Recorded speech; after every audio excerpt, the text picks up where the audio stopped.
And we're back here, main event on this Veterans Day. Bruce Cooper joins us as he does every Tuesday here.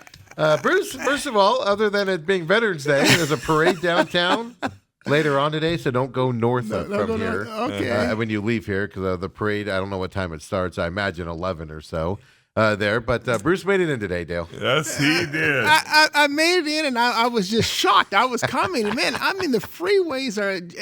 I'm driving unabated here. I'm like, what's going on? And of course, Steve reminds me that it's Veterans Day. The whole time you're telling that story, I'm just sitting there going, does he not know it's Veterans Day? Yeah, and honestly, he didn't. Wow. Okay. That was my thing. I left late today, and I got in here like even earlier. I was like the same thing. I was like, what the heck? Type of a thing. So, so Veterans Day, glad you made it today. Of course, want to thank all of the veterans out there and troops and everything. We wouldn't be here doing this if it wasn't for them. Absolutely. And everything. So absolutely on our minds as we go through here as well. And the big question I got for Bruce, because, he worked at Channel 12 for 37 years, 40 years, something in that time frame. When you left, did you have to fire them over your $54 million buyout dispute? Or did they just gladly paying you that every month? And they gave me a gift certificate to McDonald's and said, "Don't let the door hit you on the way out." It hasn't been the same since you left, Coop. I will say that. But I don't think I've watched them since. I think I've watched them a couple times since you've left. Yeah. But obviously LSU trying to say they fired your boy with cause? Are you kidding me? Come on. Yeah. Well, you don't know what's happening behind the scenes. He might have been doing some dash. He's the type of guy that he might have been doing some unscrupulous things behind the scenes. Yeah, you don't think that would have came out before now? Oh yeah, totally would have. Yeah, absolutely. Look, when you are, sliding, and they put up with, not competing. I guess if you are winning the SEC, when you have a Heisman Trophy candidate and your team is very exciting to watch. Every game is going down to the last minute, and now you're not even competing, and you're getting your pants blown off. So no question, they fired him for performance. Let's not even get there. Now, if they have since found a rumor here, or someone told them this, or they kept this in the back pocket, and they want to try to make it an issue now, I guess that's what you're looking at. Yeah. Well, the problem is that they didn't say anything. Then yesterday they sent him a letter saying, "Oh, yeah. By the way, we fired him for cause." How many weeks has it been since he's been fired? Yeah. But I mean, just the fact that they're shocked that they went to Brian Kelly and they were offering him $25 million payout.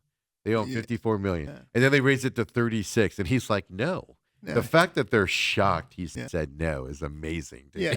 Yeah. Look, when Texas A&M blew out Jimbo Fisher, and I think they owed him like north of $75 million. I think it was 78 or something like that, if I remember right. And so you're not going to find any coaches that are willing to give up any money. And I'm not. It's non-negotiable. And there's offsetting language in his contract, I believe. So if he goes, that's what I don't get. Like, hurry up and get him hired somewhere. Like, if anything, give him great glowing reviews, so he moves on. The other thing is that I wonder about for LSU's perspective is, does this affect their next head coach?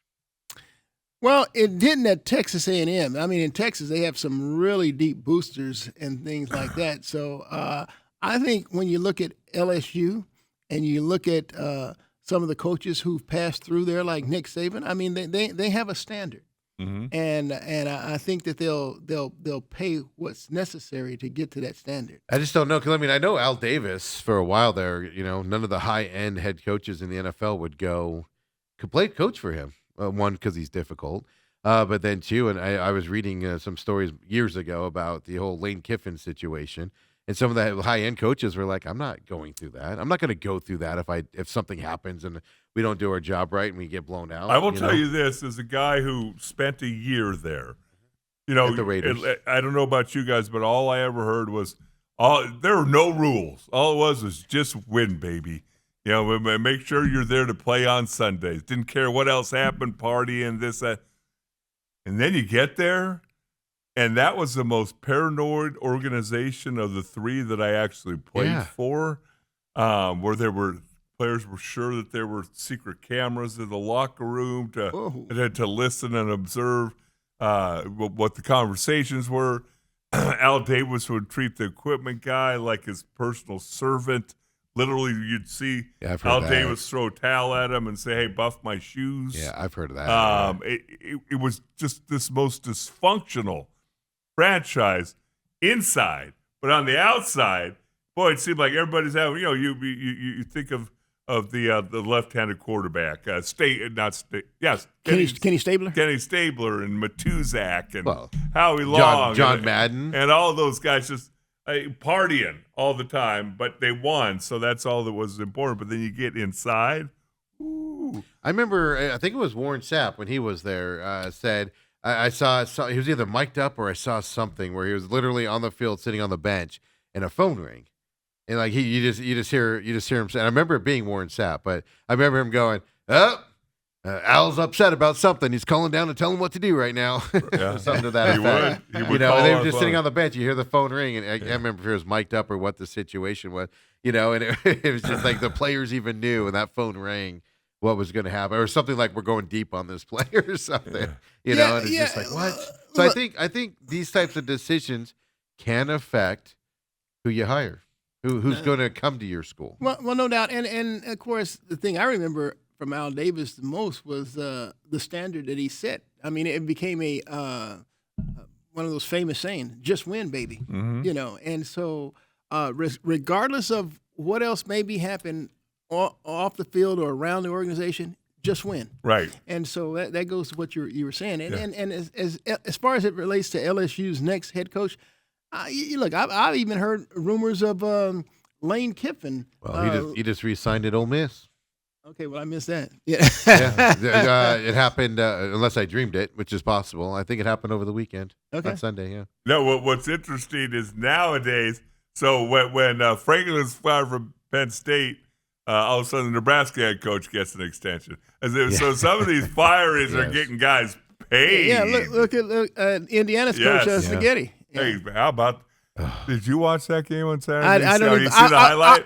you know what? I was more taken aback by I get off on Gus Johnson. Gus Do just you cracks like him? me up. Oh, my I love God, I Gus. can't stand Is that right, him. dude? I like the excitement he brings to the booth, and it just translates into my living room or into my man cave. You know? What's a play-by-play's guy number one role, Bruce? What's his number one role? Yeah, His number one role is to talk and put you in the moment, and then shut up and let the moment play out. And when he's screaming to the point where he can't breathe out that play, it took you out of the moment.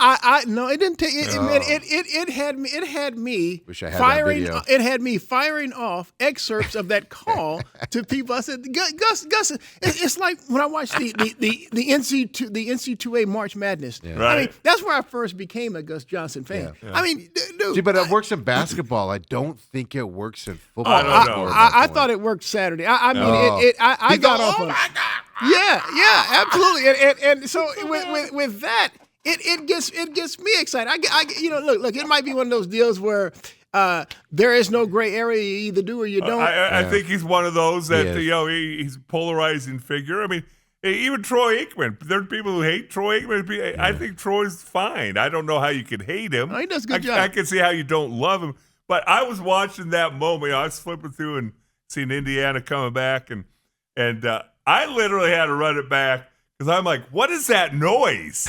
He's like making some noise I never heard. I go, "Is that know. the announcer? Or is that the crowd?" That's and my point. I do love when an announcer gets excited and is into the game. But in regards to that, how about that catch, Coop? Was that like Coop back at Westwood High? Look. Look, when I saw it initially, I said it's out of bounds. Yeah. I thought the referee blew the call. Right. Because as you know, you only need 1 foot in bounds. Yeah. And he got the left foot inbounds before the right foot foot hit landed. out. I'm like, are you freaking kidding me? That That moment. official, I got to give it. I He- like yes. to bash officials. And I'll tell you what, Dale, I saw him too. He went and you can see in the replay, he's right down on it, Yeah. and he was on the money. Yes. And it was an exciting play, and here it is. I remember Arizona State, and I'm going back to 1996 when they finished undefeated and went to the Rose Bowl with a chance to be national champions against Right. Ohio State.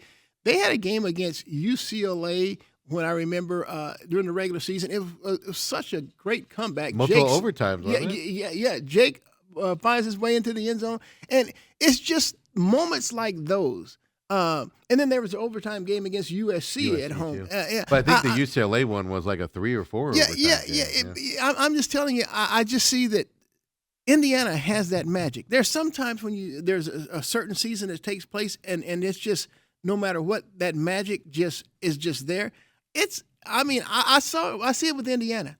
I mean, look, that was by far their worst game of the year. That's what they're saying. Because Right. I haven't watched every Indiana game. No. By far their worst game of the year, and they pulled out the late game magic with some now all of a sudden. I'm looking forward to the next Indiana game. Oh yeah. There's no doubt about it. And here's the thing, Coop, because for about 12 years, I did games in all different venues and did games in Manhattan, Kansas. I did games in Bloomington, Indiana. I've done games at Rutgers. And I always wondered, Bloomington, Indiana. I always wondered when Kansas State was rolling there for about 10 years under Snyder. Manhattan. How do you get players to come here? Indiana's always been a basketball school. Yeah. That's what it's always been. Yeah. And football's like, okay, it's a filler until we get to basketball time.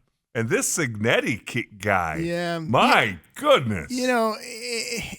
The job being done in Lubbock and in Bloomington by the respective head coaches there, Right. I'm amazed. And I know you hear in Lubbock that they've really shut out a lot of money for Yeah, the, right. in They have a NIL. defensive lineman making $3 million this Yeah. year. So that oil money being pumped into Yeah. it. Right, but I don't see that being the case at Indiana, No. especially when you're in the same conference with teams like Ohio State and Michigan, and now you're adding some of those Pac-12 teams like Oregon and I was trying to think, when was the last time you saw a college kid make a toe tapper catch anywhere on the field in that environment? It doesn't happen very often in college in No. terms of that spectacular of a catch.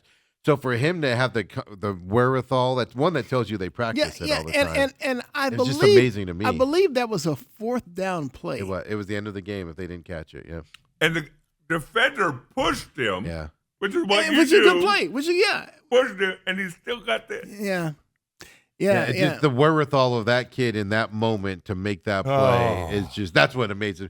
Any NFL team, I'm drafting that kid because he's mentally there, regardless of his other skill sets. He is mentally there. Yeah. and ready to Is go. there any way you can take his mentality and just morph it with number 18 for the Cardinals and Oh, see man. if maybe you have the all-world wide receiver? Hey, let me tell you something. Now that you brought up Marvin Harrison, He had a couple more drops this week to hit him in the hands. Bruce. hey, look, so I found myself saying, well, how did he regress? So I went back and I'm watching some of the Dallas Cowboys game.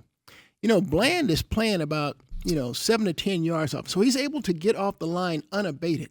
Oh. Seattle, they press him. They get in his grill. And so he can't create separation. That's becoming crystal clear. You can knock him off his routes too. Yeah. And so the more you play physical with him, it's almost like that trash talk. I'm sure there's trash talk going on. They get inside his head. Yeah. I saw the numbers: 12 targets, 3 receptions. Yeah. There were a number of he jump dropped a ball bunch. opportunities. Yes, he's not coming down with any of them. So it takes me back to, again, one of my criticisms of the Cardinals is when they acquired a guy like DeAndre Hopkins. Hopkins was, he was Kyler's go-to guy. I think about the jump ball in Buffalo on the Mary, but the Buffalo, that's the Buffalo COVID year. I Mary. was at that game. Whatever. Yeah. But DeAndre Hopkins had over 1,400 receiving yards and 12 touchdowns.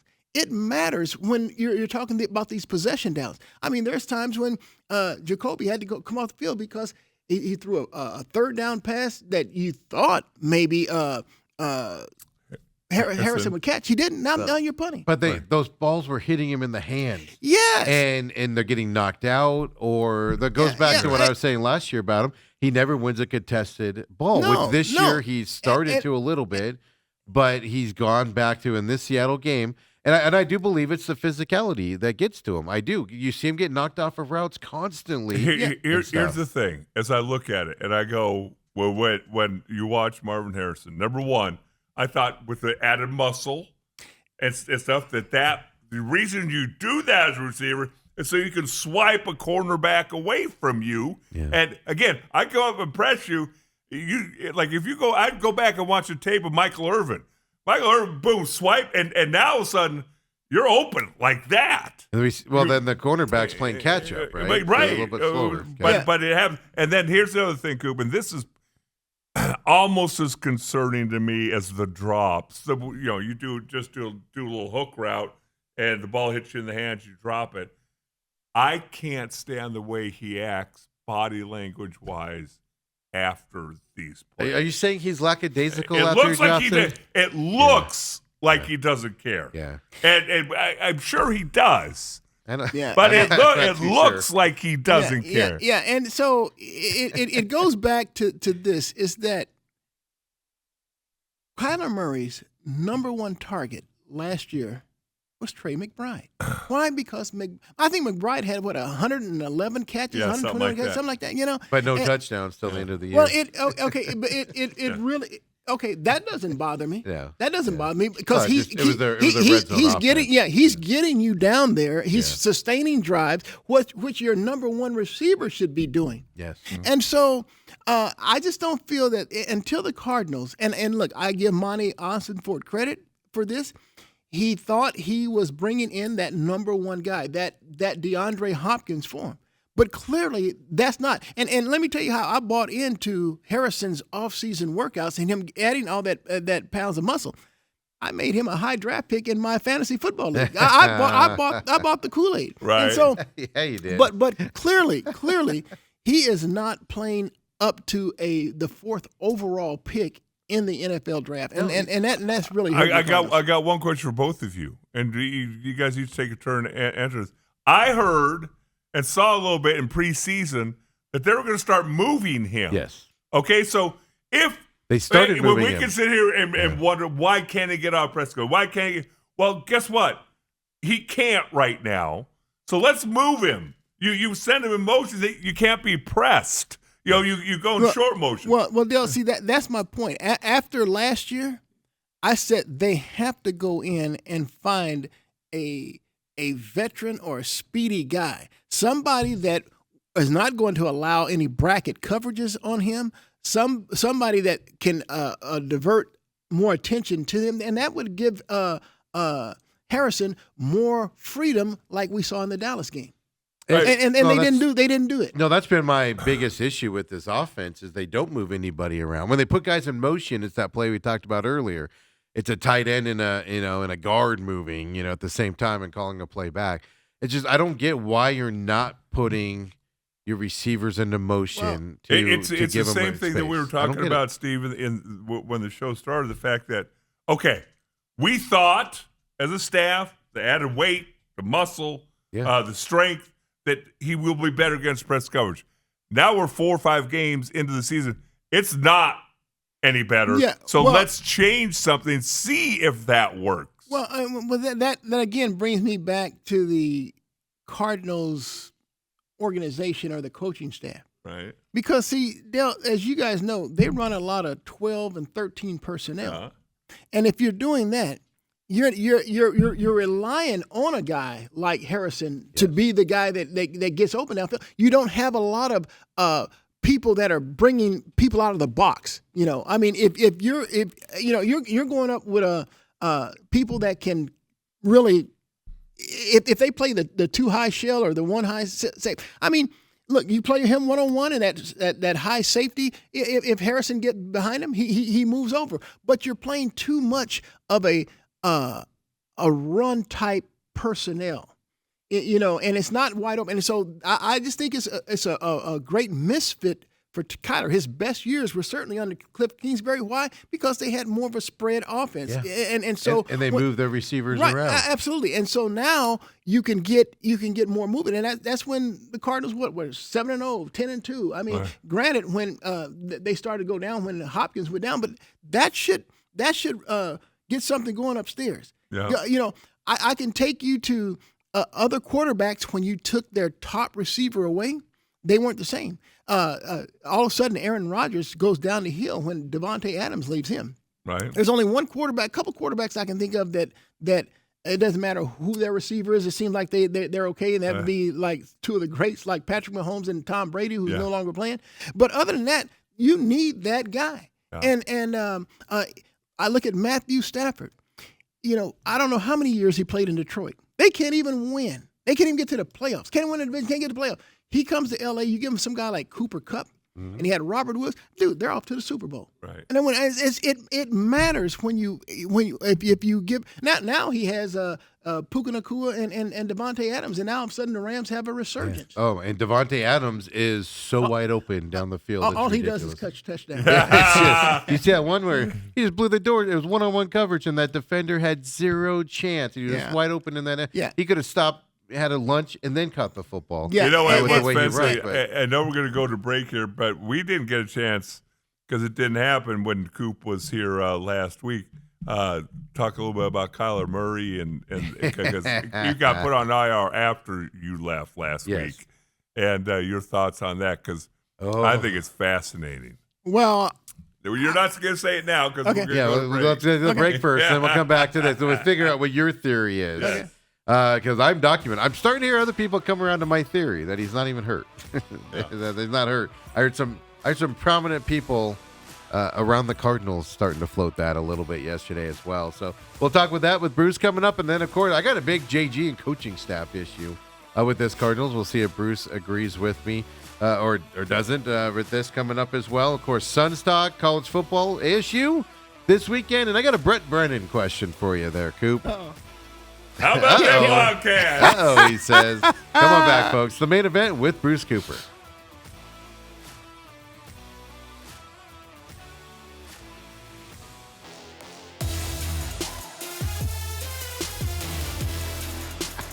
And we're back here, second hour main event.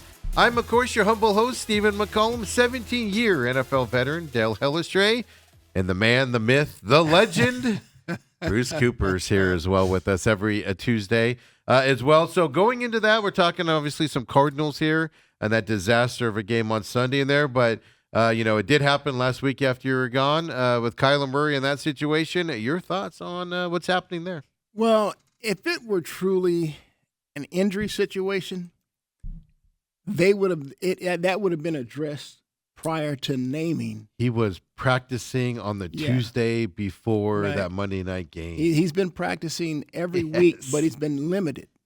All right, and so it doesn't just come out of nowhere that he needs to go on IR. Yeah. That should have long been determined. But I think that once Brissett was named the starter, that brought some conversations or phone calls to the Cardinals front office from Kyler's people. Right. And so just to make it look better for him, I think it's a perception deal. Well, absolutely. They 'cause, yeah. they place him on IR, and so but it's also a two-way effect. It now takes the Cardinals off the hook from answering every week Yes. who's going to be the starter. That's number one. But Kyler, from a perception standpoint, I mean, I'm sure it was a big blow to his ego, and so Tell me this. Do you think they tried to trade him?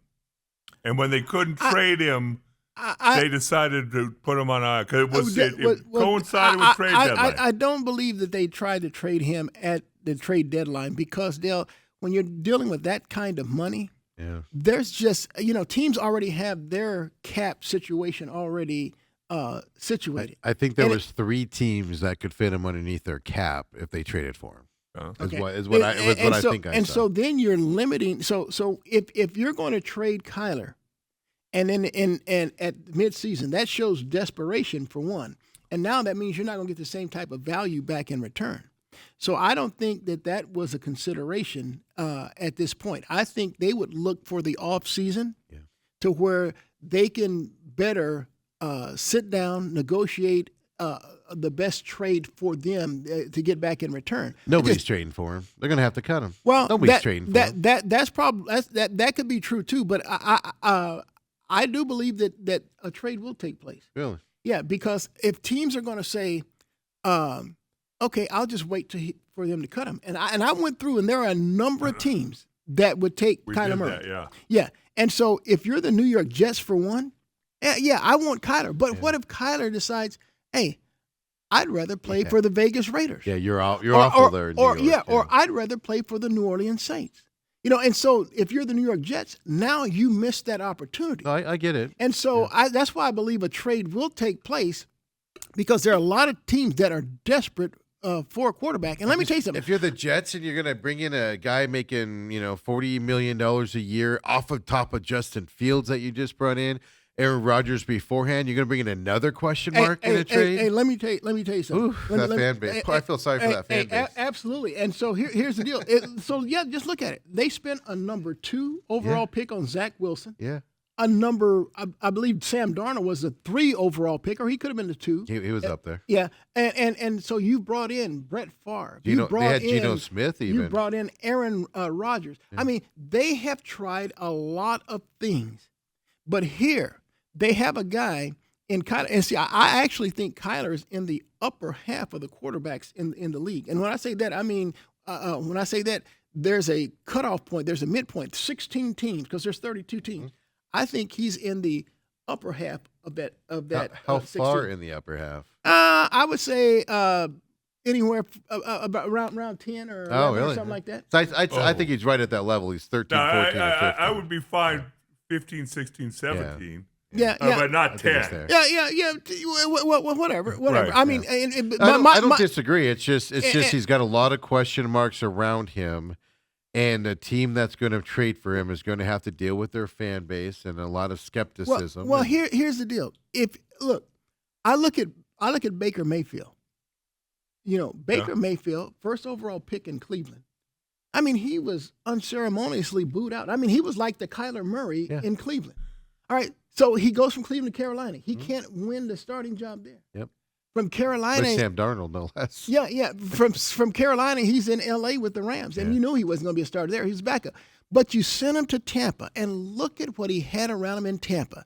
He had some guy named Mike Evans, some guy named Chris Godwin. He had running backs, Bucky Irvin and Rashad. All of a sudden, you gave him weapons that he didn't have in Cleveland. Don't forget. Pretty good offensive line, too. Absolutely. Make no mistake about it. So then all of a sudden, he's a different quarterback. Yeah. You now have him in the conversation. But I go back to when you gave Kyler Murray, you gave him DeAndre Hopkins, you gave him Christian Kirk, and he had A.J. Green. All of a sudden, they are a different team. Yeah. And so if I'm the New York Jets, or if I'm any team that's Jets' offensive line has got awful. It may be, but if you gave him weapons, I think he'd be just fine. I always try and put myself in other people's shoes. So I'm thinking, okay, so if I'm the Jets, and I've watched Sam Darnold play for me, and I hear snippets like I'm seeing ghosts out there. Yeah, and this guy can't play. Right, and then I see him go to Minnesota, absolutely, and win 14 games, absolutely. Yeah, different coaching staff, different organization, different talent, obviously talented wide receivers. Justin Jefferson, Jordan Addison. But let's not forget lesser expectations. Same thing with Baker when he got to Tampa Bay. But no expectations on him whatsoever. No. But look, what Dallas. One of the things he's saying when he went to Minnesota, Justin Jefferson is regarded as arguably the best receiver in football. Yes. He has a guy, a running mate named Jordan Addison. And then you look at what Minnesota had in terms of running backs as well. I got you. He had talent that he had. Yeah. Now he's in Seattle. I mean, Jackson Smith and Jigba is looking like Oh. he's looking like the best receiver to come out of Oh, Ohio If State. only we drafted him. Yeah. And so he has Cooper Kupp on the side of him. They just went out and they brought in Rashid Shaheed. Yeah.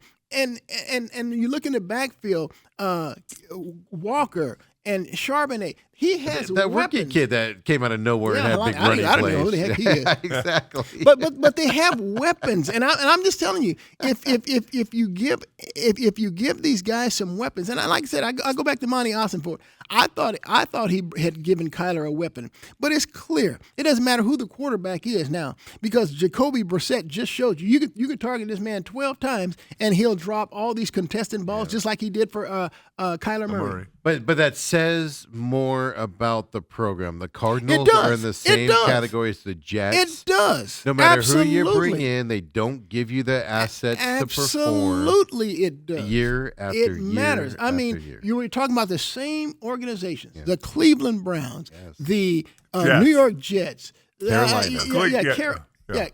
Sorry. I mean, Yeah, it just doesn't matter. And so, if the Cardinals want to turn that corner, they are going to have to, invest money in people, playmakers. Troy Aikman. What do they call? What do they call?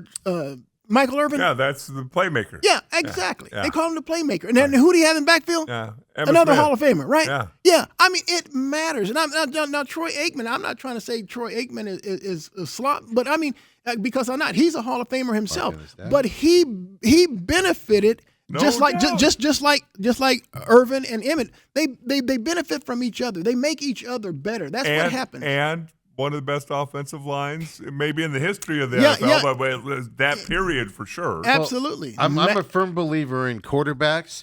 Bad quarterbacks can look good on really good teams. We saw that with Baltimore. With Tampa Bay won the Super Bowl. What was that? Brad Johnson was their quarterback, Trent right? Dilfer also won one. Trent Dilfer won one. Then, old man Flacco won one, and with that defense there in Baltimore. Bad quarterbacks can look good if you give them the weapons in the right situations. The Cardinals aren't going to do that. So what the Cardinals need to do is they need to get a Carson Palmer, a Kurt Warner in that type of a situation. The guys that can play above that level and improve on the team, and they just never do it. Well, we That's the problem. looked at it. Dave Nash filled in for Steve yesterday, and where did the Cardinals have in 25 years? I'm not going back to 1980s and 70s, Jim Hart and Neil Lomaxes and all that.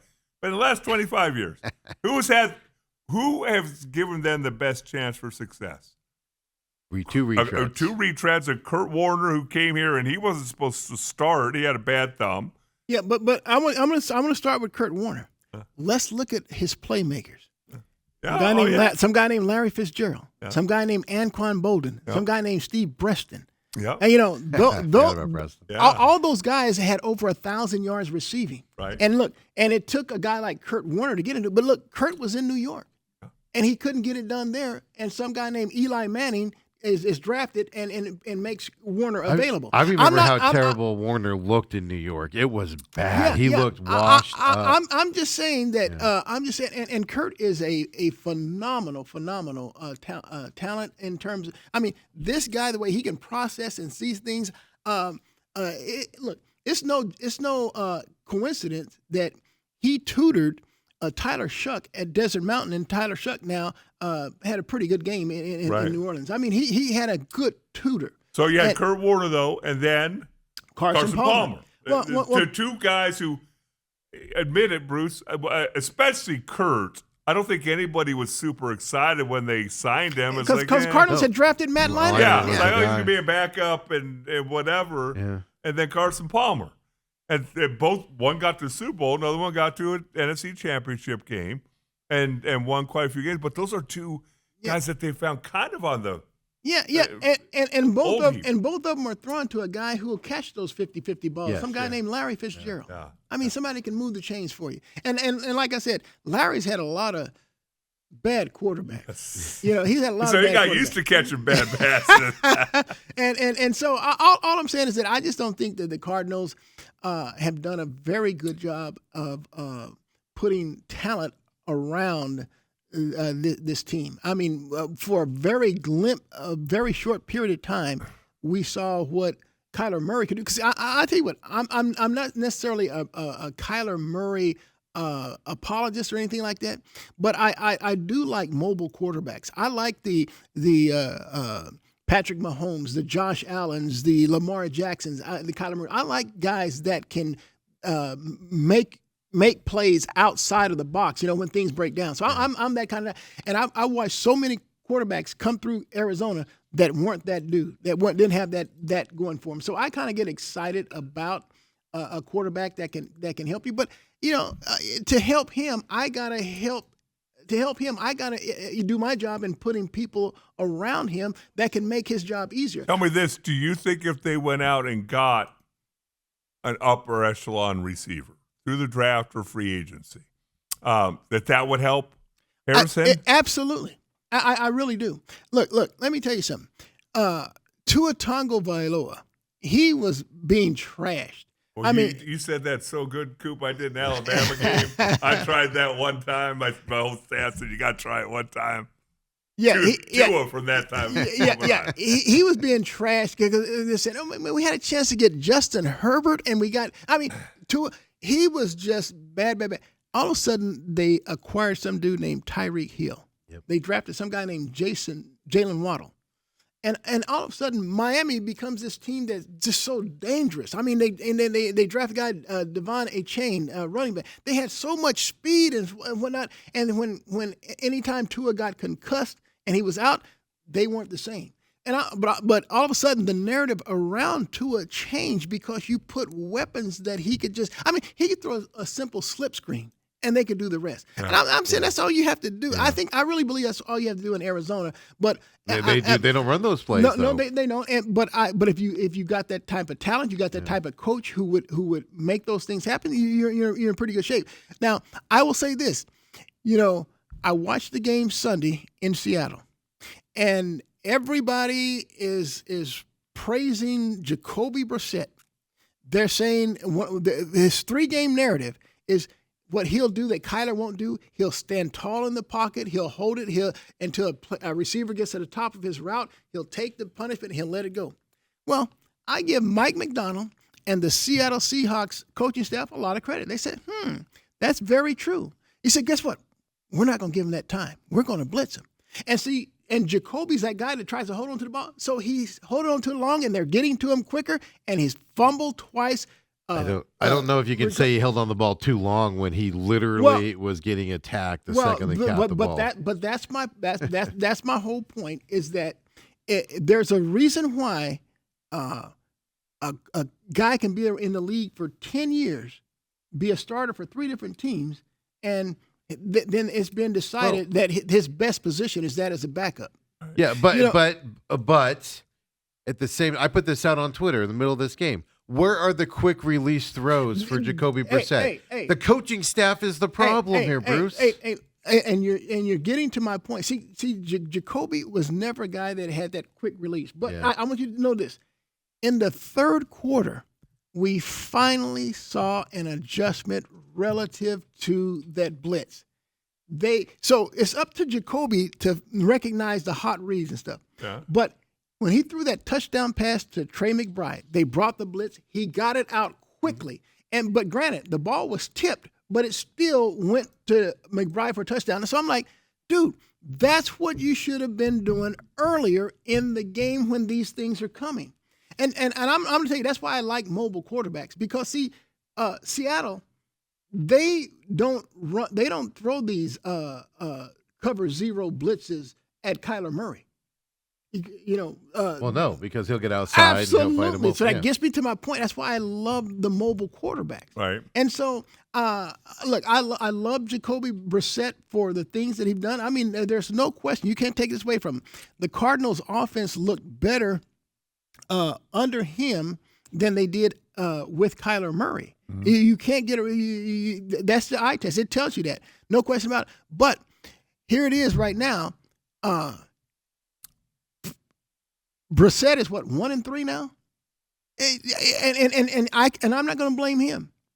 It's the Cardinals organization that has to put the right people in this whole team. I mean, look, we can sit here and talk about, all these close losses the Cardinals had. Oh, it's the first time in NFL history any team has had 3 successive walk-off losses. You can say all those things. Right. At the end of the day, it's still an L. Yep. And I can sit here and at home and I can watch a game in I believe it's London. Or it could have been Germany. I don't know where. But the Indianapolis Colts had no business. Okay, it was Berlin. They had no business winning that game. I could tell you that the Denver Broncos, down 19 going into the fourth quarter after being shut out the first three quarters, had no business winning their game. There are certain teams that just know how to win. You know, they make winning plays. Cardinals don't have anybody that makes winning plays. I don't care who the quarterback is. Well, making winning plays, it's contagious. I want to make 2 points. One, I was on a 2-14 Buffalo team, and we were in probably of the 14 losses, we were probably in 11 of them middle of the fourth quarter. And instead of standing on the sideline going, who's going to make the play? Who's going to make the play to win the game? We're all thinking, who's going to screw it up? And it's a mentality. It is a mentality, and that can permeate entirely.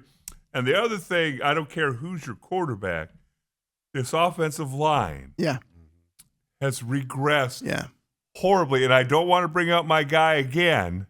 Okay, got a shoulder injury though. But my guy Adams, who's in Dallas, had this offensive line playing a lot better than this guy from Ohio State. Yeah, and the left guard Evan Brown, they need to find a replacement for him now at right tackle. Let me tell you something. They have to replace half that line though. They showed a play in which the Cardinals, it was like 4th and 1. They were going for it. They pulled the left guard. Evan Brown and Froholt, the center. And they both ran by the one guy. Yes. Yeah, that was that fourth down play. Yeah, who came and tackled for a loss. Knight for a loss, and now it's Seahawks ball. Yeah. And guys were illegal shift because 2 guys were moving before the ball was snapped. Yeah. On top of it. Yeah. Dale, look, I agree with you 1,000. This offensive line, whether it's coaching or it got to be coaching because it's the same personnel basically. It hasn't changed. Look, Jonah Williams is like a sieve to the backfield anyway. Yeah, I mean, I don't think he ever recovered from that injury. He's stiff as a board. He can't move. And again, you got to give him credit for out there battling his tail off, but he's not doing you any good. No, that's the thing. You know? And so that's all comes back to coaching. All those little things they make a difference. You know, I felt so bad for Jonah Williams when they played the Packers because he had no clue against Michael Parsons. Most guys don't. Yeah, but here's the deal. But the coaching staff didn't even use a back to chip. I mean, or whatever. Until it was too late. Yeah, it's this coaching staff, and again, when you're down 35-0, and it's 8 minutes still to go in the second quarter, I'm like, my gosh, am I so glad I don't have to go in that locker room? Yeah. I mean, I can't tell you how many of those pitiful locker rooms I've been in over the years. But it just drives me crazy that it took the third quarter for me to see an adjustment made. Right. Yeah. Well, let me tell you the other question I want to ask you, and then Steve can take where he wants to go. So we see a successful organization in Detroit right now. Mm-hmm. Head coach is not happy with the way the offense is working. On Monday, he sits down with the offensive coordinator and saying, "Hey, I'm going to give this a shot. Mm-hmm. I'm still going to need you." He and did all it in the middle of the game. Wait, what's that? He did it in the middle of the game. Well, he sat down on Monday. Oh yeah, but he started intertwining during the game on the radio. And he said, "I'm just not happy with the way things are going." So he made a change. And I've always said this: if something's not working, change it. That might not work either, but at least you tried something. Mm-hmm. It worked. Yes. Well, then Dan Quinn's taken over play calling on the defense from their defensive coordinator. He announced that yesterday up there in Washington as well. And then you got Jonathan Gannon. Kobe, play the clip again. My favorite part of Jonathan Gannon after the game on Sunday. Hey, any changes to your staff or anything need to happen? Lineup changes or staff changes at this time? No.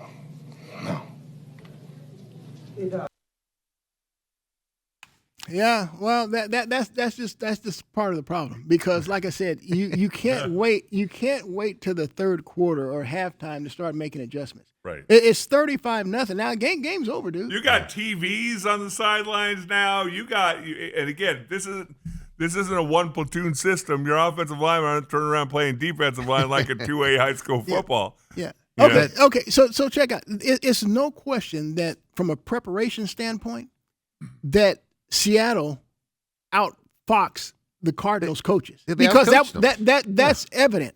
So now you got to show me something from an adjustment standpoint, Right. And I'm looking for in-game adjustments, not till I wait till I go to the locker room. Yes. And so that again, I think the Cardinals coaching staff failed us again. Coop, I've coached at SCA. Steve's seen me out there the last few years.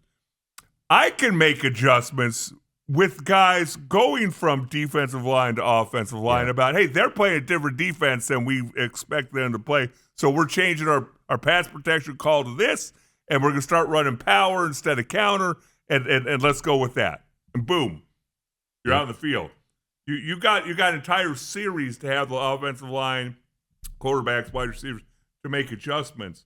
But the thing about that strip sack, to have it happen again? Yeah, again? Exactly, Dale. Exactly. Again? Exactly. I thought they were showing a replay of the first one. That's my whole point. Where was the in-game adjustment? Yeah, you can't wait to halftime, dude.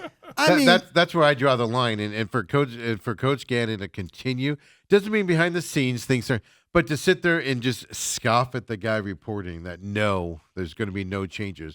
You got to keep in mind also. Now Brian Daboll just got fired in New York. Now they had some come behind victories here and things to that effect. And I expected him to get fired. I said that before the season. I thought it would happen by now.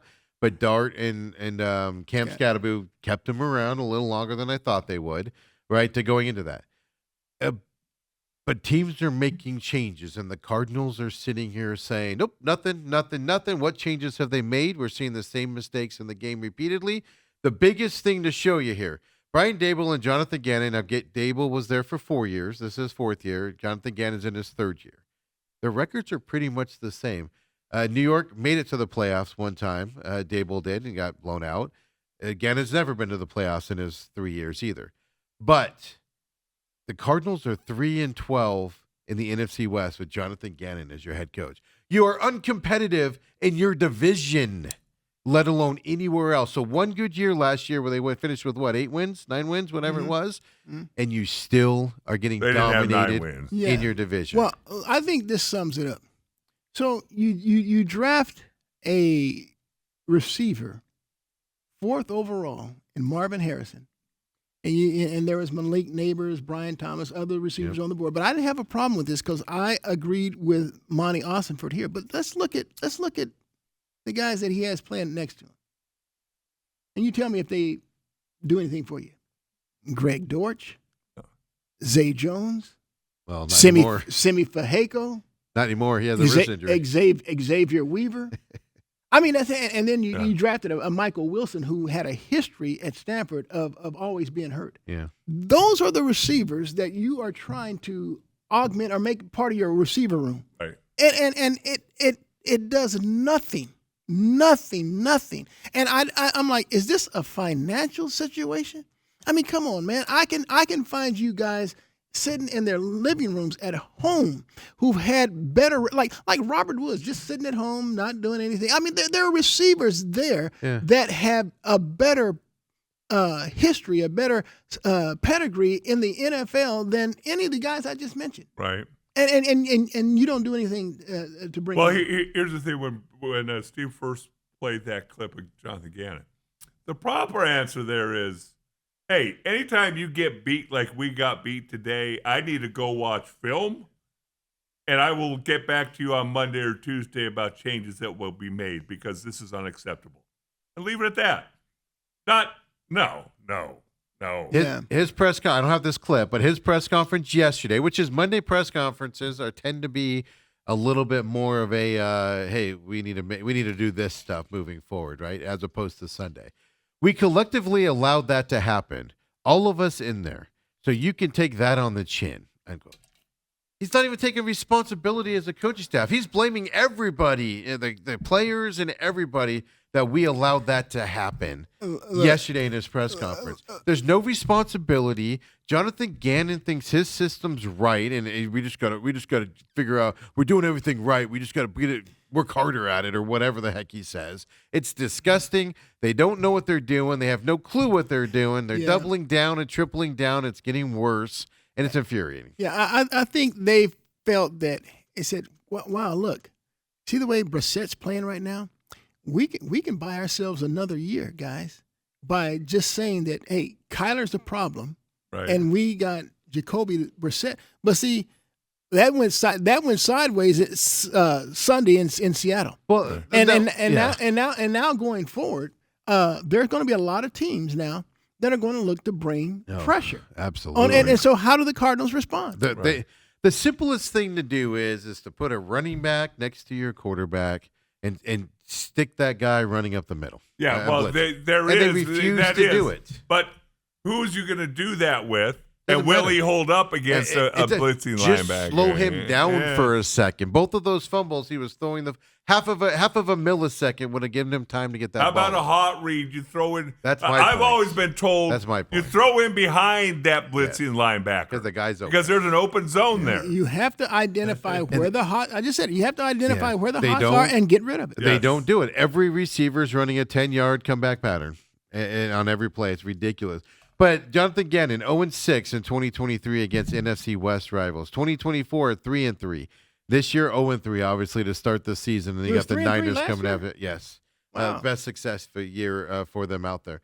It tells you where this team is, Well, that even in a good year. Who was their quarterback when they were 3-3? Last year? Murray. Yeah. But remember, they won some games last year. God, they were 3-3. I was not aware of that. Here's my problem with Jonathan Gannon in this. Now, Jonathan Gannon, I do believe, might get another chance to come back. But if he does, it's blowing out that whole offensive side of things, and you're bringing in experienced people on that side. Maybe you can pay Clay Adams to come back. Yeah. Well, you know what? They were 3-3. I was not aware that they were 3-3 in division. I didn't pay any attention to that. They beat the Rams. I think they swept the Niners last year, didn't they? No, well, wasn't the same thing? Didn't they beat Seattle up there and they lost? I know Seattle here? No, they're like 0-9 against Seattle before even Jonathan Gannon. They haven't beaten Seattle since like 2021. Yeah, wow, so that means maybe Dale's right. Maybe they did sweep the 49ers and split with the Rams. I think they split with the Rams last year. I know they split with the Rams last year, and I think they beat the Niners twice last year. If I'm going off of what I saw earlier, it's just what the thing that this Cardinals team, besides the talent on the field, what was the difference a year ago? Kyler Murray. Well, no. Okay, this is the problem. Last year we were on Drew Penzing for half of the season on how bad he was. We started that here. And then all of a sudden, Drew Penzing started opening up the offense a little bit, and they went on that running streak to finish it with what they finished with last year. And this year, it's just the constant same thing. You can predict it happening every time when they come out. Gee, Steve, you threw me a curveball. They were 3-3 in the division last year. Thank God, otherwise they'd be 0-12 against. Yeah, because they were like 8-9, or I think they barely missed the playoffs by a game. Yeah. They were out of it going into that last game. They had lost. I can't remember if they had 8. I guess somebody should look it up, but I can't remember if they had 8 or 9 wins last year. But yeah, they were basically right there last year. That's why we all thought they'd take another step forward this year, and they regressed. It's just, I sit there and watch the All-22s, which I did yesterday. It is amazing to watch the All-22s. Everybody blames Kyler Murray. Everybody's blaming Jacoby Brissett for, you got to do this, you got to do that, you got to do that. This offense is unimaginative. They were out-coached. That's the type of game that gets people fired. Yeah. Now, their schedule does not get easier by any stretch of the imagination. No. And if you have another game or two like this, and then I would even argue it's worse that happens when you get out-coached by a younger, more hungry. Now, they have more talent, Seattle does. Let's all admit that. This was Seattle we're talking about. If this would have been the Titans, we'd be all in freak-out mode right now. I'm willing to give them a little bit of grace in terms of the beatdown because Seattle's really good. If they're not one of the best teams in the league, that's fine. Well, here's the deal. The problem that I have is zero fight, zero adjustments, and they just kind of. Jonathan Gannon walked in that press conference on Sunday like he was the king Mumbai out there, with just a swagger of confidence. And it's just, what are you doing? What are you doing? Yeah, and you mentioned the schedule, and they still have 2 games on that schedule against the Rams, and I think the Rams might be the best team in the NFC. They did sweep San Francisco last year. Did they really? Okay. Yeah. They have. I couldn't remember the last game of the year at home. I sold those tickets. I gave those tickets to my buddy to go to that one, but so I couldn't remember that game. But no, that's the problem. You sell the like you said. I think Rams play Seattle this weekend. Actually, they do. They have to because the Niners play here. So that's going to be a fascinating series coming up. But you got the Jaguars, maybe the Falcons, Cincinnati Bengals with Joe Burrow. Surprise, back with them, and he wants to play by Thanksgiving. Look. Here's the deal. If I'm and this is where if I'm Cincinnati, I got to help. Look, Cincinnati has lost some heartbreaking games because their defense is pathetic. It might be even worse than the Dallas Cowboys. So Joe said he would. There's 2 games before there is the Thanksgiving game. They'll likely lose both those, so they'll be what 3-8. It's like, Joe, why come back? I don't want to risk any more injury. Competitor. Yeah, I don't want to. But look, I gotta. Sometimes I gotta help my players help themselves. There's no reason for him to come back because they're out of the playoffs. I'll tell you why the coaching staff wants him back, because they're getting their butts fired if he doesn't come back and start winning. Well, no, that gives them the excuse. We haven't had him since the first quarter of week 2. I think the days of injury excuses are kind of gone right now. But this, because Brian Daboll would have that excuse right now. Well, this is absolutely when you have one of the top quarterbacks in the league who goes down. Look, Browning clearly is not a guy that's good. That's why they wouldn't trade it for Joe Flacco. Yes, and so look, it makes a difference. It means everything. It's like taking Tom Brady from the Patriots when Brady was there, and don't bring up Garoppolo and what he did. I don't. Yeah, Bengals have Steelers this weekend. 3-6 Bengals right now is what they are looking at. So let's take our break here. Come back because we still have just really quick blurb on ASU. Kenny Dillingham spoke yesterday. Said some interesting things about their season because Kenny Dillingham agrees with me, gentlemen. Last week, I feel like somebody mocked me a little bit with me saying ASU's season has been better than expected with what they've dealt with in their schedule. Well, let's see what Kenny Dillingham has to say about it. First of all, thanks for listening, Kenny. Appreciate it, buddy. Come on back, guys, the main event.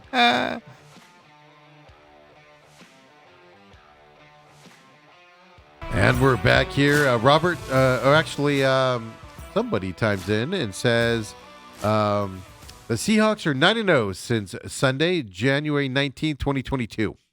9-0? That's oddly specific there. Judging by the name, I think that might be Ethan there chiming in there. Well, why is he not at school? That's what I'm wondering. Oh, it's Veterans Day. Oh, that's right. It's Veterans Day. I told you he listened when he's out of school. Yeah, that's right. Coop, it's Veterans Day. Hey. Coop, really? What I'm starting to get worried a little bit about is we are seeing more eye to eye as we get older. I know, that's what I was like gonna this say. better when we're a little bit younger, a little more feisty. We could find something to disagree with all the time. Let me give you the opportunity here. Kenny Dillingham, of course, big game. It's supposed to rain this weekend. Great. 11 a.m. kickoff. At Sun Devil at Mountain. You can call it Sun Devil. We don't call it Mountain. Mountain America doesn't pay us to call it Mountain America. We're playing 11 a.m. game here in 11 Phoenix? a.m. Yep. Oh, I know. Against West Virginia homecoming, Remember no the good old days, Coop? You'd have to be there by 8 o'clock. That rain's supposed to be here this weekend, so we'll see how that goes for them. But Kenny Dillingham, it's about 1:16, so stay with us here because Kenny Dillingham likes to talk a lot when you throw him a question at him. But he has a unique perspective on his season. Here it is. If we were healthy, I'd probably be not thrilled, but, decently happy with where we're at. This conference is ruthless. It's really, really tough, and we've had a really, really tough conference schedule. When you look at who we've played and the rhythm of how we've played them, was it home, was it away? Played a really, really tough schedule. So with all the injuries, I'm very, very impressed by our guys' ability to just keep fighting and not just, cashing it in. Like, they want to make the most out of this season. And how you do that is you go to work today, tomorrow, and the next day. And we still have not played a good football game. That's the part that's the most frustrating to me as the head coach is why is our team, and I get it's hard when you have so many guys out and you have young guys playing. Okay, a young guy gets knocked backwards and holds on a kickoff return. Okay, don't do that again. Okay, you didn't do it again. But then another one of the freshmen did it. Oh, crap. Okay, you don't do that again. Right? So I mean, there's so many things that happen when you're playing into your depth that I don't know if I've done a good enough job adapting in areas to mitigate risk as opposed to continue to be aggressive. So I think I'm learning that I need to mitigate risk in some of these scenarios so we don't have catastrophes.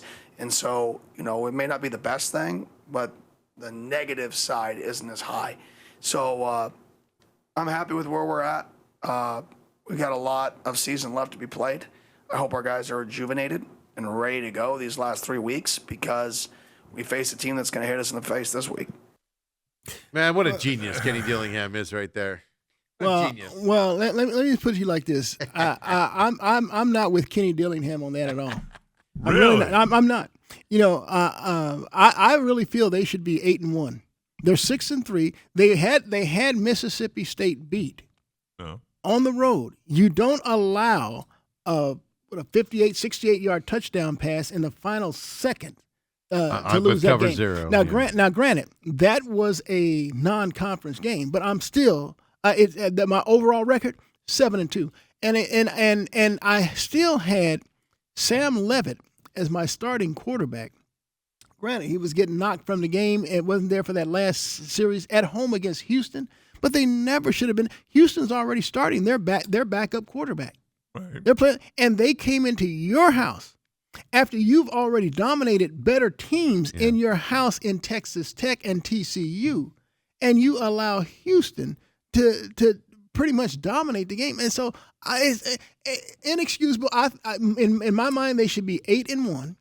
And sure, Sam Levitt's still done for the season. And look, they're not going to be playing. He says he's still looking for. They haven't played their best football. They're not going to play their best football the rest of the year because they don't have their best quarterback. They don't have their best. They just don't. Well, and so, but can they still win these games? I don't know. I mean, I've never really been a big fan of Jeff Sims, but I give him all the credit in the world for what. You've got to beat West Virginia and Colorado. They are bottom feeders in this league. If you don't, it tells you something. Yeah, for sure. Well, West Virginia's starting to play they won their last two. All of a sudden. Yeah. But I'll just say this. Well, they played Houston. They beat Houston, and then they beat Colorado. So let's slow the roll on that, right? Well, we'll see once ASU plays Colorado. Yeah. Well, they beat who? Houston. Yeah. And what happened at ASU with Houston? Yeah. Well, I don't dispute that. Yeah. I'm not disputing that. It's just my only point on that is with the schedule they've had, and like I said, I did a comparison against despite Arizona. That, they should still be 8-1. Okay, even despite with all that, even with everything happening, because they were beating Utah and Utah. Coop. No, I don't care how healthy that's they the were. one loss I gave them. Yeah. I'm not even disputing that. But here's what I get tired of, Coop. All right, because they said it when they were in the Pac-12. Oh, we just cannibalize each other. We just beat each other up week in and week out. They have the hardest schedule in the Big 12. You make it sound like you're in the SEC or the Big 10. You're the Big 12. You got a couple elite SEC teams, and even Texas Tech, who a lot of people think is elite, they can be beat. Yeah, look that's Bobby Hurley talking about the Big 12 being the best. Basketball? I would say, okay, Yes. Bob, you're giving that. But yeah, football, I agree with you 1,000. I agree. Look. In the Big 12, there's no Oregon, there's no USC in there. There's no Washington in there. I mean, that's what they had in the Pac-12. I mean, those teams were annually really good teams. Yes. Boy, you guys are hard to please. No. I just don't see that in football. I just think it's wide open, and I think that us seeing what Texas Tech is doing is proving that. Well, that's my argument. It is wide open. And Cincinnati, they're proving that, and so I don't think that it's the gauntlet like the football conference that the Pac-12 was when ASU was in there. I just and so And with that said, God, it's just a play here, a play there. I mean, ASU could actually be 8-1. Yeah, I'm not, like I said, I'm not saying their season is hey, look at their good season. I'm not saying that. I'm saying when you sit back and you look back at this season and they finish with 9 wins, let's say, you're going to go, wow, with Jeff Sims for a bunch of those years, without a lot of their secondary, the running game was decimated this year. Offensive line issues, losing seniors and having to go with freshmen and stuff to that effect. It's easy to sit back and once you get out of those expectations and to look at it from that side of things. That's all I'm saying. Because then you got teams like Arizona, who are winning. Give them credit. They're winning. They're beating the teams on their schedule. But they have an easier schedule than ASU does, for instance. This is what I hate about the big conferences. And I also hate how ASU has to duck BYU this year in Cincinnati. I'd like to see them play the best of the best to see how you match up. But then you got teams like Arizona. They have Cincinnati this weekend, right? And then so they're ducking everybody? Ducking's the word. It's the schedule. It's not them. Right. But that's because of the big conferences allow this stuff. I mean, Arizona played Oklahoma State and Colorado already this year, right? The 2 worst teams in the Big 12. ASU only gets 1 of those in Colorado. I'm comparing the 2 schools to say they're doing what they're doing. But it is fascinating because of the expectation level, how people are down on ASU, and then everybody's up on Arizona. And Arizona is a middle-of-the-line Big 12 by the way, team. understand this. Did you even know what happened this weekend when Arizona won? Barely beat Kansas. They became bowl eligible. We don't talk about that in Tucson, Coop. That's expected. That's expected. That was all over the feed. That was all over the feed. Right. That was all over the feed. Hey, all I'm telling you, Steve, as it relates to ASU, is that Kenny Dillingham raised the standard with what took place last year. Standard that they had. Right. And so I'm not willing, as an ASU fan, to compromise those standards, especially when I look and I see that they had 2 very winnable games. Expect them to play at that level when it's never happened before is unrealistic. That's all I'm saying. Look. When you said never happened before, never happened before doesn't have a darn thing to do with this coaching staff or these players. That's what I always when people try to tell me, well, we haven't beaten them since such and such a year. Oh. I said, well, this team hadn't been playing your boy since in Indiana that said that in the interview before the sideline lady said, hey, you guys have never won at Penn State. And he goes, this team's never played at Penn State. Yeah. And then he ran off. Yeah. He turned around and ran off. Yeah. It was a beautiful answer. I don't disagree. I don't disagree. But at the same time, you got to go, man, they're doing this without. And I get it. It's disappointing. I'm not saying it's not. I'm saying when we look back tell me who they were without when they played Mississippi State. Well, don't forget, Texas Tech had the backup tell me who they were without when they played and they Mississippi didn't show State. up and play. And they didn't show up and play. But they still should have won the game because they have the lead. Except for their defensive coordinator loves cover 0 and getting beaten by a touchdown at the end. So then my that has nothing to do with Cam Scatterbo not being on the team. That has to do with a terrible play call. Absolutely. So now you're saying so now you understand where I'm coming from. No, you're saying get it. I should not be happy or acceptable. I'm not saying I'm not happy about the season either, but what I'm saying is, oh dear God, this could have been way worse. And look at the way they're still fighting and they're still playing. Here's what I understand as I'm listening to you two argue over nonsense. Here's what I do understand what Steve's saying. You've been an ASU fan for 20, 30, 40 years. You're used to this. 48. You're not used to having back-to-back seasons, and this is a pretty good follow-up to what was a magical carpet ride last year. They can build on this. Well, look, I've seen this act before under Bruce Snyder. Oh, that was awful. The Rose Bowl, and then the very next year they come back and they won 10 games. Yeah. I've seen this act with Todd Graham. They've had back-to-back 10-win seasons and played here for a conference championship game against Stanford and lost. So, look, I get where you're going. Look, just like then, when they raise the standard, your expectations are raised. If you don't hit them, then there's disappointment. They're not hitting my standard or the standard that they set a year ago, so I'm disappointed. Yeah, I understand that. It's the same thing. Like all the Cardinals people, like there's an influencer that's, Mr. AZ Sports. I'll just call him out here, right? I get a kick out of his posts. Because he's like, Cardinals have had one playoff thing in 10 years. They need to change their standards. Yeah, as a Cardinals fan since '86 here and rooting for them since they're the home team, this is what the Cardinals do. They finished with 8 wins last year, and then they regressed. That's what they do every year. To be disappointed that's what you get. Yes, the expectation was they go up there, but then at the same time, those of us that have been around a long time, we go, yeah, it seems about right.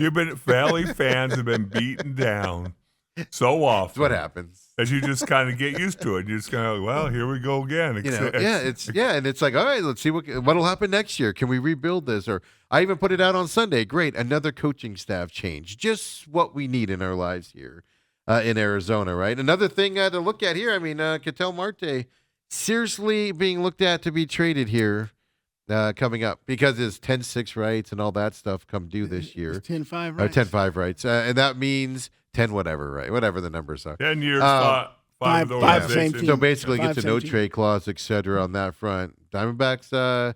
I find this interesting because Diamondbacks refuse to change the culture that they have built here with the coaching staff change. They're sticking with that culture that's there. And instead, they're looking at changing the culture by moving the best second baseman in baseball. It's an interesting message they're sending. Well, I'll put it to you like this. You talked about being decimated with injuries. that organization, that team a year ago was decimated with injuries. And here's the deal. Especially on the pitching side. Yeah. And here's the deal. They're not going to have their ace Corbin Burns Nope. back. They're not going to have their two co-closers Nope. back in A.J. Puck and Martinez. Maybe July. Yeah. So you can't sit back and wait till July till these guys come back.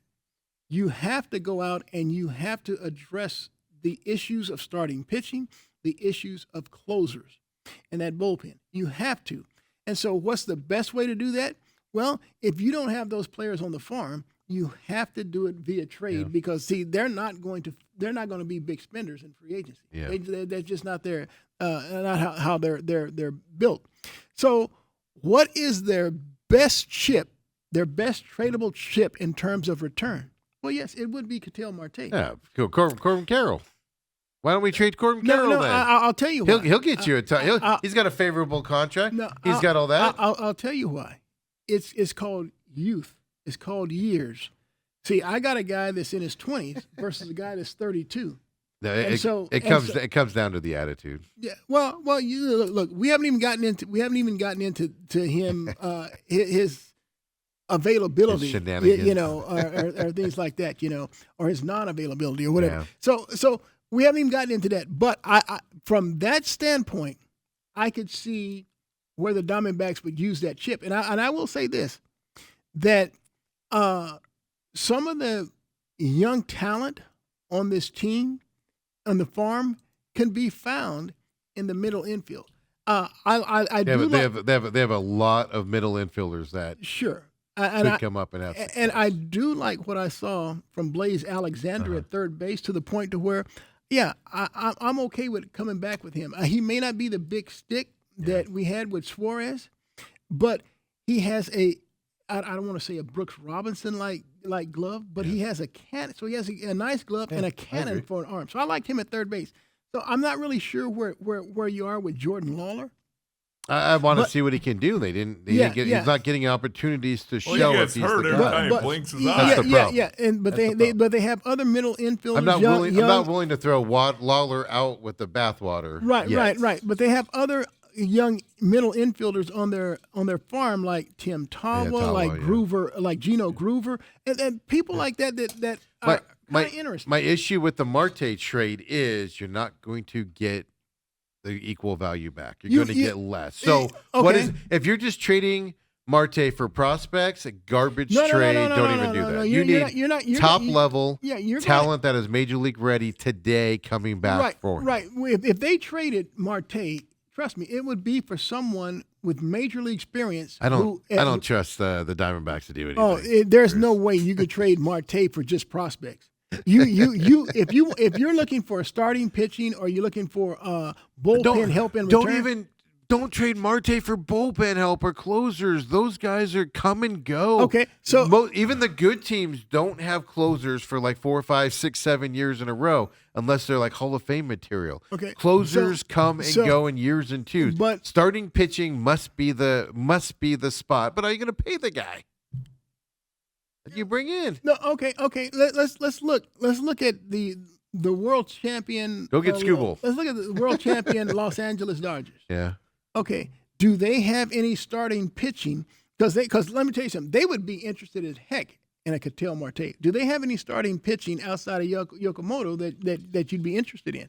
Okay, and then you move on to the next one. How about the? Because you're going to get a Blake Snell or somebody at that point. You don't want a Blake Snell here when you just went through the Montgomery experience. I'm just saying that you start looking at teams that spend big money. I don't disagree. But that's what I'm saying. Starting pitching to me is more important than that have starting. If you get a top end closer, unless he's a Hall of Fame type material, he's going to be gone in 2 years. That's what the Diamondbacks do with their closers. They come in, they're hot for a year, and then they flame out, and you stay with them too long, and you miss out in the playoffs because you leave Sewald out there for too long. But I can tell you this,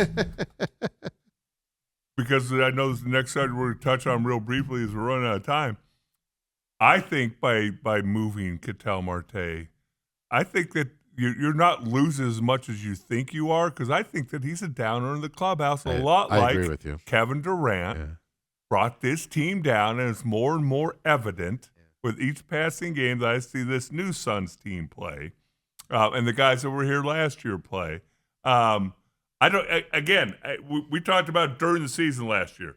You set out the Sunday game before the All-Star break. Oh, just you foul a ball off your ankle and you have to miss You take 2 the or 3 Sunday games. game on. You're going to play 2 innings in the All-Star game. And there's no question, if you look at his bat, you look at his stats, that the guy can carry you offensively. There's no question about it. So he can bring you back something in return for sure. Yeah. But if you want to talk about switch gears and talk Phoenix Suns, slide right into it. Since Dale brought it up, I have to admit I am very, very, very, very pleasantly surprised by what I'm seeing. Right. And what I'm seeing is the Suns play really, really pressure defense on the perimeter, and there's 3 guys in particular that stand out, and there's no surprise: Dylan Brooks, Ryan Dunn, and Colin Gillespie. Yeah. They really put a lot of pressure on the perimeter. And so now I find that I see that it's infectious. Sometimes you see, we're seeing Devin Booker revert back to some of his Olympic playing days on the defense. He's diving on the floor for loose balls. But I'm like, okay, D-Book, we just need you to keep doing what you're doing offensively, because he's starting to carry. So as much as I heard about Mark Williams and his proclivity for injury, I mean, the guy is providing just what you wanted.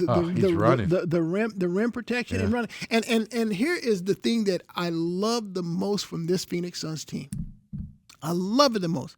Haven't really seen this type of movement offensively since Monty Williams was X'd out. Because under Frank Vogel, under Mike Budenholzer, I saw this too many times. ISO ball with Durant on one side or Booker on one side, and then when they get doubled, it's a turnover the other way.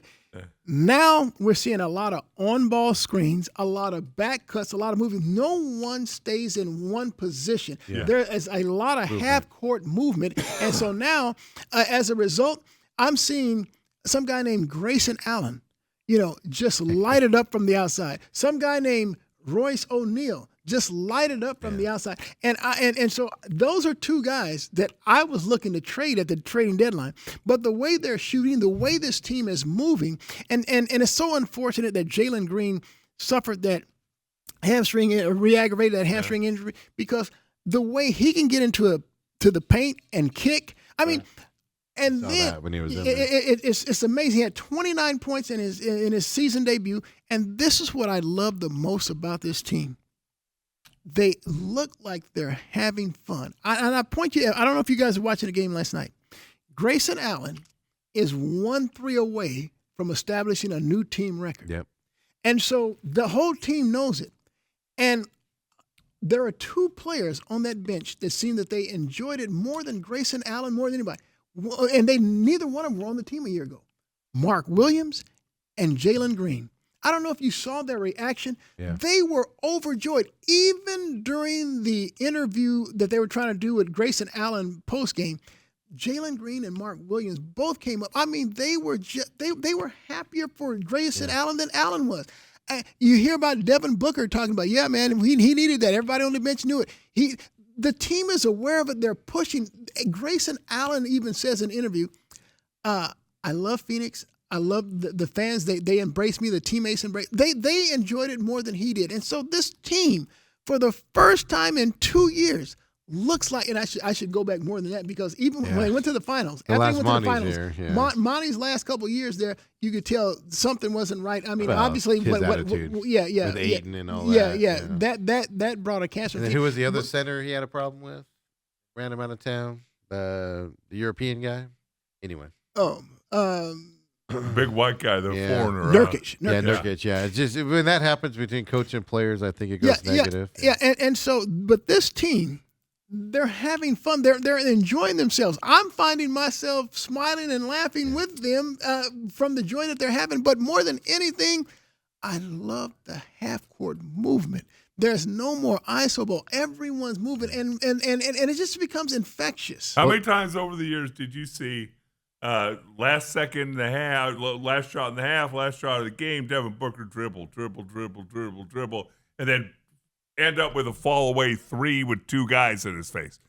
I agree with you. And Steve, I mentioned it before Bruce got here. That's what I want to see from this team. I want to see them having fun. When you have fun doing something, you can actually be a mediocre to mediocre plus team. Yeah. And if you're having fun and enjoy playing with each other, you're going to become a B plus talented team. Look at me here. I'm just mediocre. Look, I'm having a blast today. Below mediocre, we bring you up to mediocre. Yeah, is that what it is? Yeah, and I'm having a blast here as well.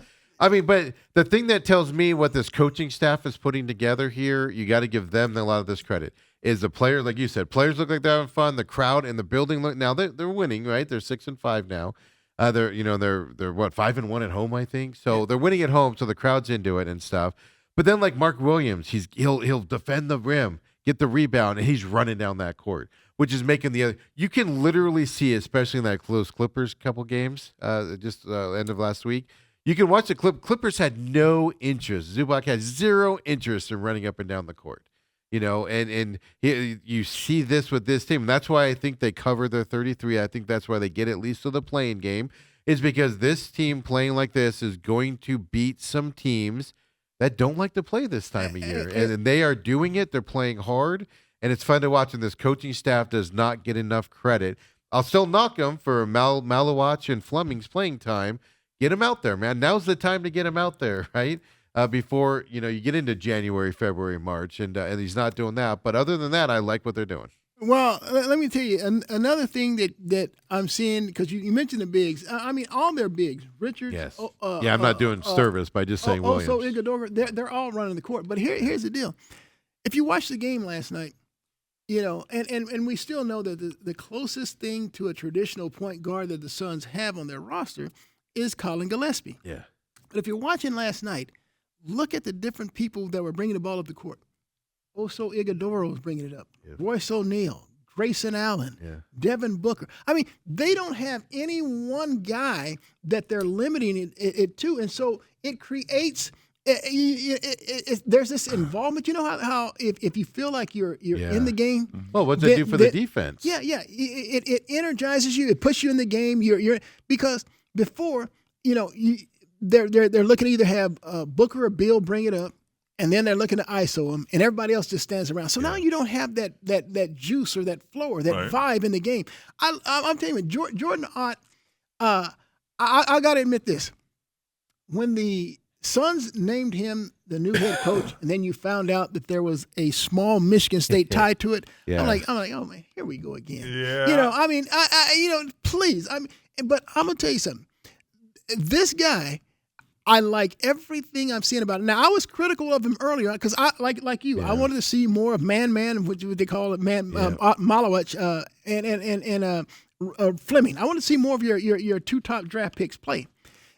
But the way these guys are playing, the way they're competing, even Jordan Goodwin, he gets in there and he's so scrappy. I mean, they got a bunch of scrappy dudes that you just want to say, get the heck off of me. I mean, I'm watching last night Jose Alvarado for the Pelicans. This guy he's just such a pest. He always bothers the Suns. Do you know that the Suns outpest outpested Alvarado last Yeah. night. Alvarado had enough. I mean, Gillespie, and I saw him. He didn't play much of the second half. He had something around his waist there. I hope he's not injured. But they just bring so much tenacity, so much energy. And so it's just an infectious thing that, I mean, it's just enjoyable to watch. I mean, like you talked about, this team will get up and down the floor. They'll get up and down the floor. It's like they're playing at different speed than and then they got the Mavericks tomorrow night. Mavericks with Cooper Flag, so a lot of people will be seeing Cooper for the first time. But the Mavericks are not good. Well, Speaking they have of some injuries. Mavericks- They have some injuries right now. I mean, they don't have obviously Well, Kyrie's not playing, Kyrie's not back. but street clothes is back to being street Yeah. clothes. You know. By the way, the Mavericks are expected to fire Nico Harrison this morning. This is They what I don't- fired him? No, they're expected to. Oh. Everybody's saying he's being fired today. Which how would you like that? You're going into work and you're like, oh, everybody knows I'm getting fired Yeah. today. All right. I mean, he knows. Well- but what I don't get about that is I know there was an ownership change and everything, but you let him trade your superstar guy and then a year later only give it a year before you fire him. That makes zero sense. Yeah, to me. yeah. But here's the deal. And if I'm the Lakers, I'm thanking Nico Harris for this because Nico pointed out Luka's lack of conditioning. Yes. And he clearly is overweight. We all saw it. We all saw what Luka says. Okay, he looks good. He looks good. This dude. Look, it wouldn't surprise me if he averaged 40 now because he's in shape for the first time in his NBA And career. would he have done that in Dallas? I don't know that he would have. See? Well, he wasn't doing it. That's Yeah. for sure. I mean, there's a legit question. LeBron's going to be back here in another couple of weeks, and the way the Lakers are playing right now without him, there's a serious question of is LeBron comes back to this Lakers, is he going to screw him up? And is he going to mess them up enough that they're 8-3 right now? Are they not going to play the same when he comes back and slows them down? First of all, DeAndre Ayton's not going to continue to play the way he is. He's been on fire. I trust me. I mean, he has a history. We know that's going to end. But I tell you what, I think it would hurt him because see, right now, Austin Reeves Yes. is just playing his behind off, and he's playing his behind off because he's. Even when Luka was out, he had like a 50-point Yeah. game. It was at least 46. I don't remember if it was much more than that. I mean, he's felt like he was that number one option. Now he's clearly the number two, and so he's getting a shot. So if LeBron comes back, Well, Luka passes the ball. Luka does not get enough credit for his assists and his passing of the ball. He's not that superstar. Whereas LeBron, the ball stops with him, right? And you have to kind of move it around. Well, so.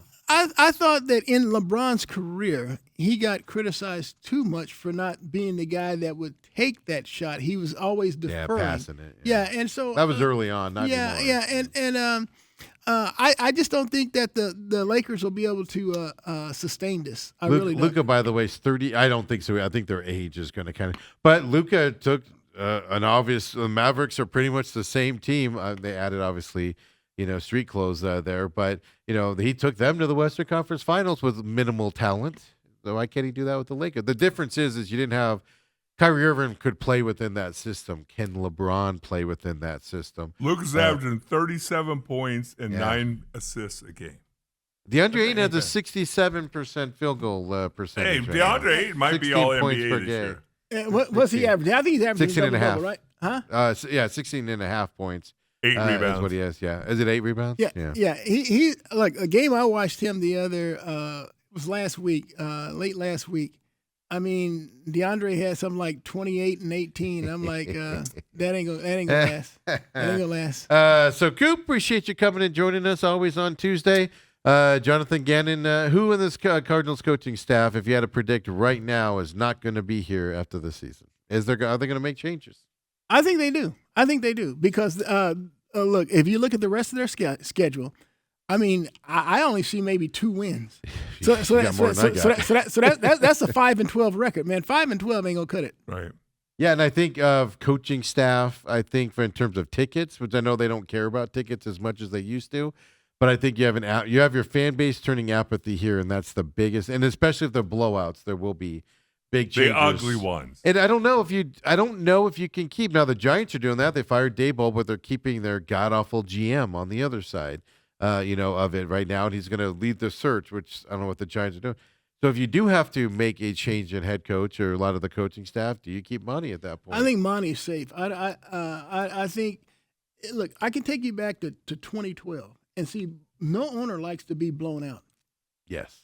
I was in Seattle. Was that 56 It's nothing? 58 to nothing. Yeah, whatever. Yeah. Ken Wisenhunt and Rod Graves were given their papers. Yeah. And the owners don't want to be embarrassed. No. Now, 35 to nothing at halftime. Especially That against a division foe.